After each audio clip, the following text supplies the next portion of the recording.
Assalamualaikum warahmatullahi wabarakatuh. Perkenalkan, nama saya Muhammad Rabani, NPM 223510583. Di sini saya akan membahas materi tentang NLP. Assalamualaikum warahmatullahi wabarakatuh. Perkenalkan, nama saya Muhammad Rabani, NPM 223510583. Di sini saya akan membahas materi yang berjudul NLP. 1. Pengertian NLP. Natural Language Processing (NLP) adalah cabang dari kecerdasan buatan AI yang berfokus pada interaksi antara komputer dan bahasa manusia. Tujuan utama NLP adalah untuk memungkinkan komputer memahami, menginterpretasi, dan menghasilkan teks atau suara dalam bentuk yang bermakna. NLP menggabungkan linguistik komputer dan pembelajaran mesin untuk memproses dan menganalisis data teks atau suara dalam jumlah yang besar.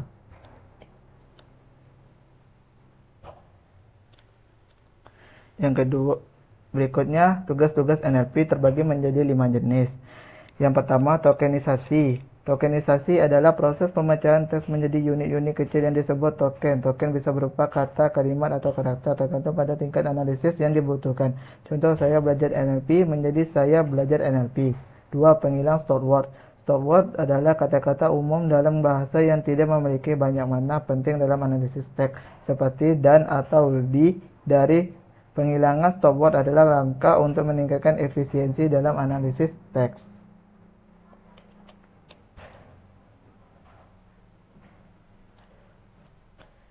Yang ketiga, stemming. Stemming adalah proses mengubah kata-kata menjadi bentuk dasarnya atau akar kata. Misalnya, kata berlari, lari, pelari, semuanya akan diproses menjadi lari. Hal ini penting untuk mengurangi variasi kata yang berarti hal yang sama.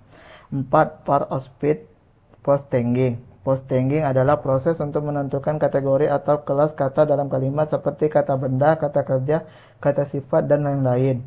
Ini membantu dalam memahami struktur sintaksis teks. Yang kelima, Names Entity Recognition atau NER. NER adalah teknik yang digunakan untuk mengidentifikasi entitas penting dalam teks, seperti nama orang, tempat, organisasi, tanggal, dan angka lainnya.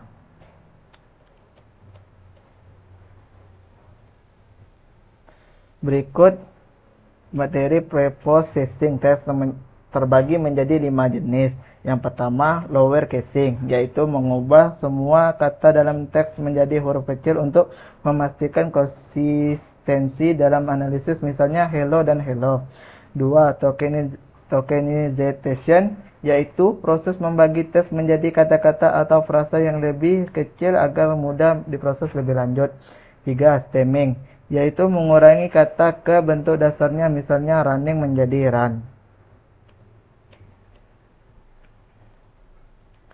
Yang keempat, removing stop word, yaitu menghapus kata-kata umum seperti dan atau di yang tidak membawa banyak informasi penting. Yang kelima, lemmatization, yaitu mengubah kata ke dasar atau lemanya, mempertimbangkan konteks gramatikal, misalnya better menjadi good.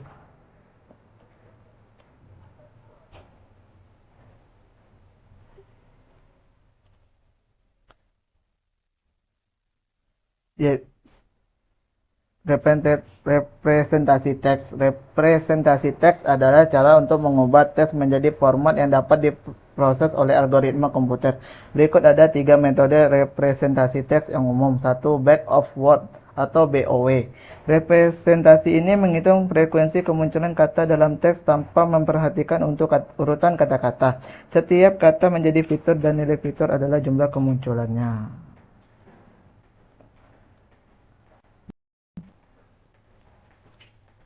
2. TF atau IDF, yang metode ini memberi bobot lebih kata yang sering muncul dalam dokumen tertentu, tetapi jarang muncul dalam keseluruhan koleksi dokumen. Ini digunakan untuk mengidentifikasi kata-kata penting. 3. Word embeddings atau word 2V VEC, yaitu menggunakan kata-kata yang memiliki arti yang serupa akan memiliki representasi vektor yang serupa. Ini dapat membantu model memahami konteks kata dalam kalimat.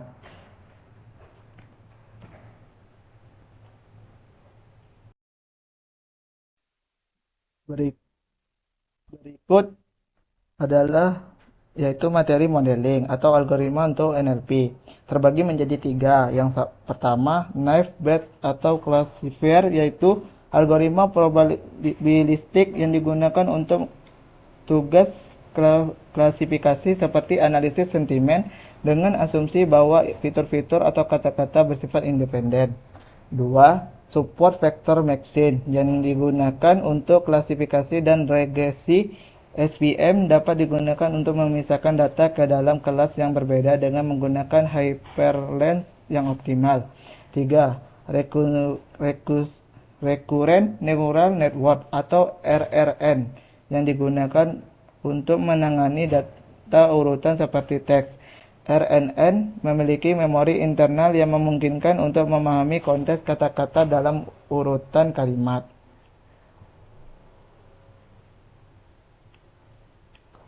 Sekian dan terima kasih.